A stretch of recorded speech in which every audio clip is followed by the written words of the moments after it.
Hey, welcome back to our weekly real estate podcast. Once again, my name is Ken Angst, the team leader of the Angst real estate team.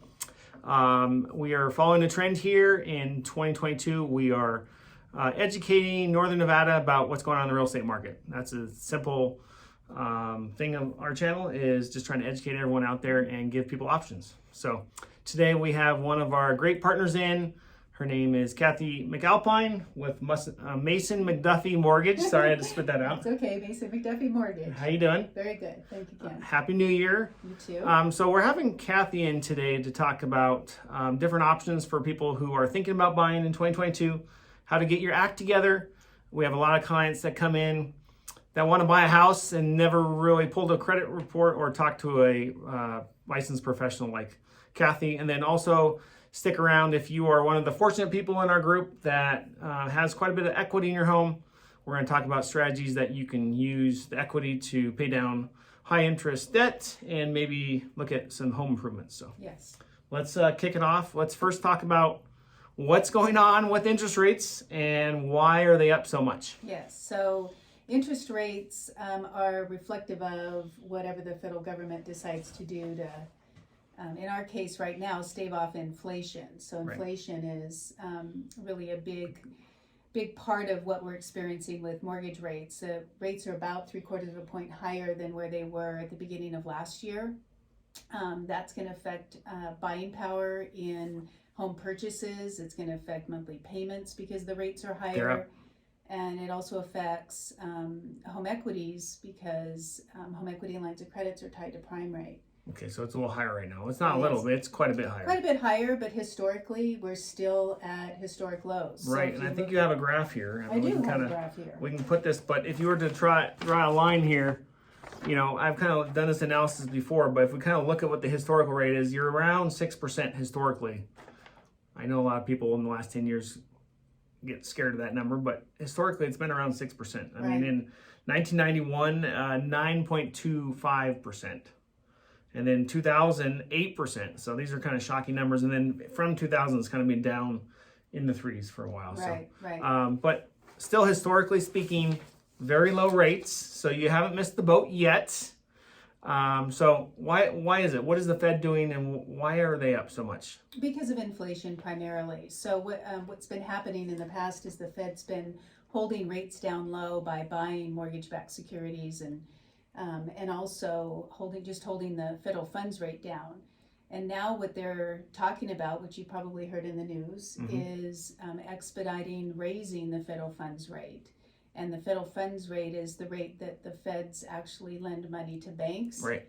And then banks in turn will update their prime rate accordingly. And that's how it impacts us. And that it impacts us and businesses because that's the rate that home equity lines of credit are set at, business lines of credits are set at prime rate as their index. And we see that as a short-term rate adjustment. Okay, so, but they're talking 3 to 4 rate hikes, 1/4% or more. Right. Because they got to get inflation under control. That's the bottom line is.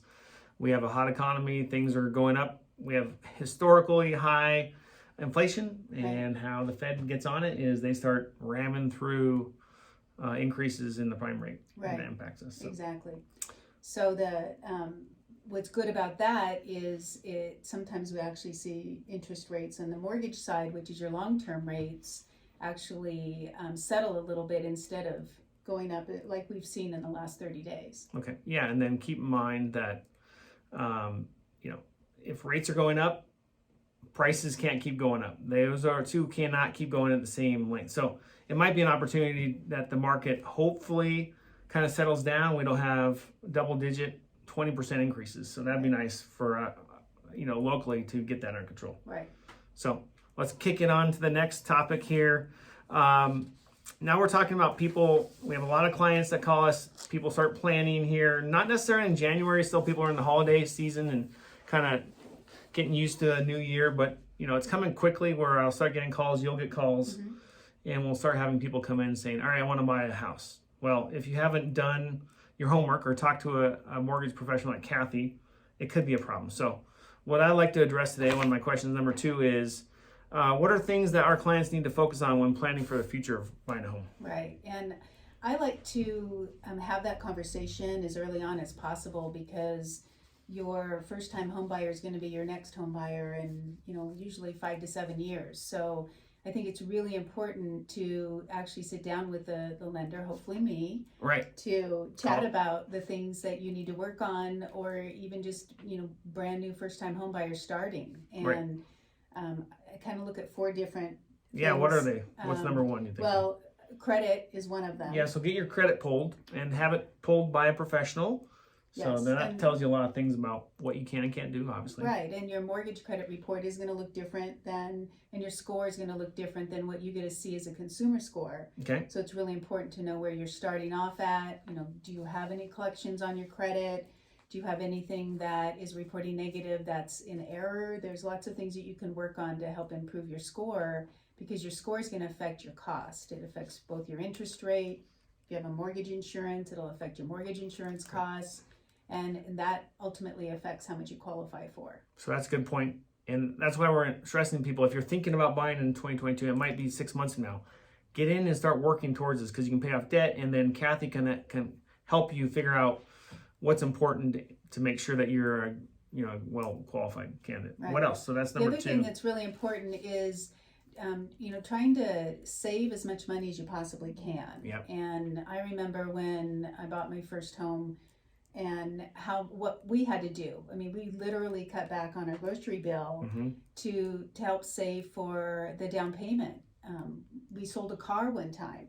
Okay. And we had one car, one vehicle. Extreme measures. Yeah, and sometimes you have to do that. Or the other thing you can do, I know a lot of people have some opportunities to work overtime. Or work some other jobs, so you can and find this out now, so that you know going into it what you need to do. Right. To get the game plan. Make some sacrifices. Purchasing a home is a wealth builder, and it isn't always easy for people. Right. And it doesn't hurt to make some sacrifices for the future is really what you're doing. Okay, so get the debt down. First, you get your credit score. Get your debt down. What's the next? Well, thing? debt is one of them. Okay, debt's the next one. And you have to do it savings. strategically. Sorry, then it's debt. Yeah. Okay. Credit, savings, and debt is something that you have to really strategically look at. Mm-hmm. So high balances on credit cards does affect your score negatively. But when you have installment loans, you don't necessarily just want to pay those off, because those could be helping your credit score. So when you're looking at buying, sooner than later, sit down and let's look at, what does your credit look like? What does your score look like? Should you be paying off that installment loan? Definitely work on paying off your credit card debt and not charging additional. Try to not increase it. And I know for a fact that I've had people pay off credit cards, and it turns out they're credit score creators. So it's something to be talking with Kathy to make sure that you're making all the right moves on debt and figuring out which ones you should target. Right, not closing accounts that can affect your right, because if you have one open for a while, that'll help you establish a credit, right? Exactly, the age of your credit does help you. Okay, for sure. So then what's the 4th one? Okay, the 4th one is a budget. And, I hate budgets. This is the one that everybody hates, but it's not just creating a budget, it's working a budget. And the most enlightening thing you could do is to pull up your bank account and actually categorize where your money's going and watch it and work it on a monthly basis, and you'd be surprised how much money you're just not just spending but wasting. Yeah, money that could be and going into your savings account and helping to build your wealth by buying a house. So there's a program out there you can connect. You can do this if you want. Connect it to Mint. Mint is a program that tracks all your expenses, and then you can assign like rent payments, credit. If you go to Walmart, and then it categorizes it, so then you can just at the end of the month hit export, and it'll categorize and give you a pie chart on where all your money. So mint.com is a really good thing to look into. Yeah, there's a lot of them out there. So, but that one's one of the freer ones that we use that a lot of our clients like. Every dollar. So get on a budget, but make sure that you can afford.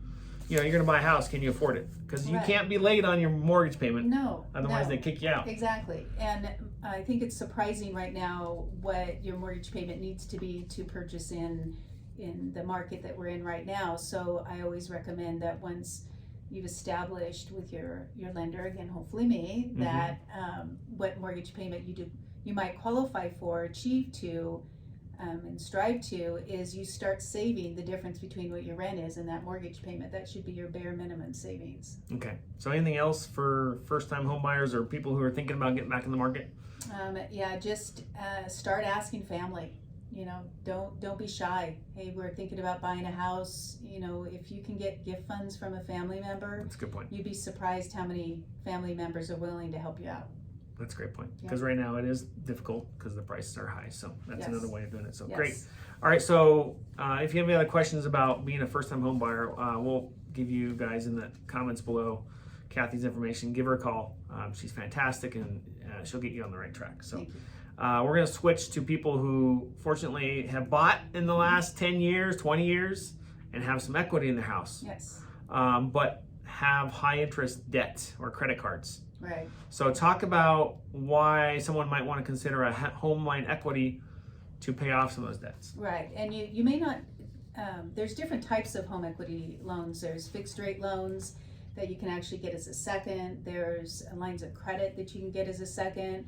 But a lot of people, what they're doing is what we call a cash out refinance, where they're actually paying off, maybe they already have a home equity, and maybe they have enough in new debt or credit card debt that it makes sense to do a full cash out refinance. And the reason that a lot of people are doing that right now is because they want to remodel. Okay, and, that's a good one. They're remodeling because they can't find a house to buy that meets their needs. So, we have a lot of that, yes. But I want to warn everyone, before you go do that, make sure that you're talking to see who's available to do the work, because that's a big challenge we're seeing is people want to remodel, but it's difficult to find qualified people to help you. So take a look at that. Yes, but it is an option. And then credit card debt, right now credit cards are in double digits, and they creep up on you. And I think most people that do have credit card debt are finding that they can't really overcome that debt. They can't get rid of it. Right, because it grows so quickly. It goes quickly, and I think it becomes a little bit of a habit. You know, it's difficult to not use your credit card, and once you do, then it's difficult to get that debt. Well, then you're just paying the minimum payment, and then it's just a downward trend after that. If you're just paying the minimum payment, you'll never pay it off.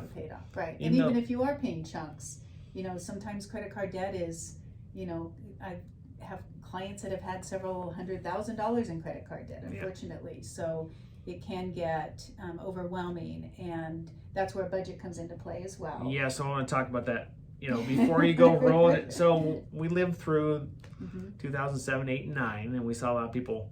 I just want to forewarn everyone out there and give everyone the pros and cons. Is if you don't have your spending under control, and then you go do a refinance, great. But you're just going to keep the same habit. You don't want to go back and you don't want to go back and start. You got to cut them up or come up with some kind of solution so that get it under control and get your life back on track. So make sure you're doing that, because I think that's part of the.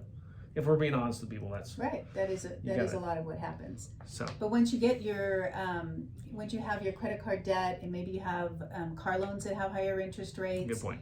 If you use your equity in your home to pay those off, you can turn around and take that payment that you saved and apply that right back to your mortgage payment and accelerate that mortgage. Because some of these interest rates are what? 15, 20%. Oh, 20, yeah, most of them are, yes. And then we're talking what, 4, you know, not exact, but around 4, 4.5 if you're doing, so keep in mind that you're going to cut so exactly like you said, you can save and then put it towards your payment and get it paid off quicker. Right. And those are analysis that I can help you with to determine what's the best option, whether you be a second or in a home equity or home equity line of credit or a cash out refinance. And I would be looking at this now, because rates could go up. I'm just telling you, you know, the Fed is going to be very aggressive to tamp down this inflation. Yes. So rates are going to go up. So just keep on that in mind. Hopefully not too much, but we can say a significant one. So last question is, we have so many people out there looking for homes, particularly right now. Keep in mind it's seasonal. I try and warn all my clients. It's seasonal, not a lot of inventory. And they're thinking about remodeling. So why don't you talk about maybe doing a home line equity on your existing home to remodel? What does that look like, and how does someone do that? Right. So most people, when you're looking at a remodel, are needing, you know, minimum $50,000 to do pretty much anything that they want to accomplish. Even roofs anymore are what, 15 to 25,000. Yeah, easy. You're not doing anything under 10. Then you have a smaller house, maybe 10 to Right. 15. So when you're thinking about using the equity in your home, if you're going to pull it out in an actual refinance, the hit that you get on the pricing isn't affected necessarily by how much you're going to pull out. It is in some certain circumstances, depends on your loan to value, but you want to look at pulling it out one time, not having to come back and keep drawing it out. Yeah. So you want to really analyze what your costs are in the remodel, and if you do it as a full cash out refinance, then you're going to have a lower fixed interest rate than you might find if you're doing a second as a fixed interest rate. Those are usually amortized over a little bit shorter period of time, so your payment's a little bit higher. Or a home equity line of credit, and a line of credit is the one that has the fluctuating rate because it's tied to prime, and that rate will be, we know for sure, going up because the feds have talked about raising 3 to 4 times minimum. Yeah. It's incredible. I mean, he has to get out in front of inflation. So Right. The beautiful thing is, if you call Kathy, she runs all these. She has a program and puts you in the best spot possible to make an educated decision. Yes. That's why we use her. That's what we're all about. So any other tips, tricks before we sign off here? Just Last make sure that you inquire about it before it's too late. Yeah. Try not to procrastinate. I get so many people calling, I want to go look at this house. And, I'm just telling you that you cannot buy a house right now or even put an offer in until you're pre-approved. No one, because the market's so hot, there's no seller in their right mind that's going to even consider your offer if you're not, backed up by a lender. And keep in mind, we have a lot of people looking online and using online lenders. Nothing against it, but I'm just telling you, based on our results from 2021, local lenders are worth their weight in gold. And the best thing is they are very competitive with the online people. Mm-hmm. And I can just tell you that we won several deals last year from using our preferred lenders like Kathy. So if you have any other questions, why don't you shoot out your number? 775-750-3540. Okay. And if you have any questions, you can always reach out to us and we will forward you over to Kathy. So, All right. Thank you. All right. You guys have a great week. We're going to be actually have quite a few podcasts coming up. So if you like our content, please like our videos, please subscribe and reach out and leave comments. Until next time, you guys have a good one. We'll talk to you soon. Thanks.